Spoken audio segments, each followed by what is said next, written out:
Lebanon ও Israel যুদ্ধবিরতি আরও ৩ সপ্তাহের জন্য বাড়ালো। মার্কিন প্রেসিডেন্ট ডোনাল্ড ট্রাম্প একথা জানিয়েছেন। ট্রুথ সোশ্যালে এক পোস্টে ট্রাম্প বলেন, আলোচনা খুবই ফলপ্রসূ হয়েছে।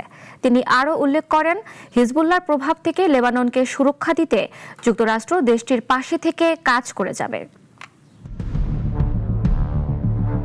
ওয়াশিংটনে ইসরায়েল ও লেবাননের প্রতিনিধিদের মধ্যে নতুন করে আলোচনার পর যুক্তরাষ্ট্রের প্রেসিডেন্ট ডোনাল্ড ট্রাম্প বলেছেন, দুই দেশের মধ্যকার চলমান যুদ্ধবিরতির সময়সীমা আরও ৩ সপ্তাহ বাড়ানো হচ্ছে।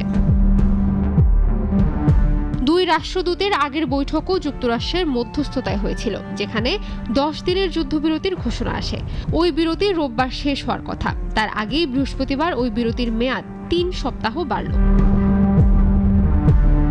ট্রুথ সোশ্যালে দেয়া পোস্টে মার্কিন প্রেসিডেন্ট ডোনাল্ড ট্রাম্প বলেছেন, চমৎকার বৈঠক হয়েছে। হিজবুল্লাহর হাত থেকে লেবাননকে রক্ষায় যুক্তরাষ্ট্র তাদের সঙ্গে কাজ করতে যাচ্ছে।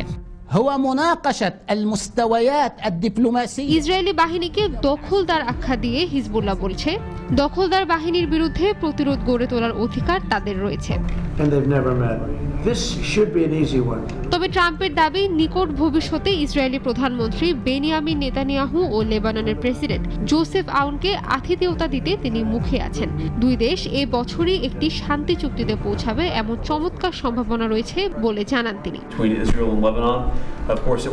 বৈঠকে মার্কিন ভাইস প্রেসিডেন্ট জেডি ভ্যান্স, পররাষ্ট্রমন্ত্রী মার্কো রুবিও, ইসরায়েলে যুক্তরাষ্ট্রের রাষ্ট্রদূত মাইক হাকেবি ও লেবাননে মার্কিন রাষ্ট্রদূত মিশেল ইসাও উপস্থিত ছিলেন। উল্লেখ্য, এর আগে প্রথম দফার যুদ্ধবিরতির কারণে লেবাননে সহিংসতার পরিমাণ অনেকখানি কমলেও দেশটির দক্ষিণে ইসরায়েলি হামলা অব্যাহত ছিল। ইশরাত জাহান, নাগরিক।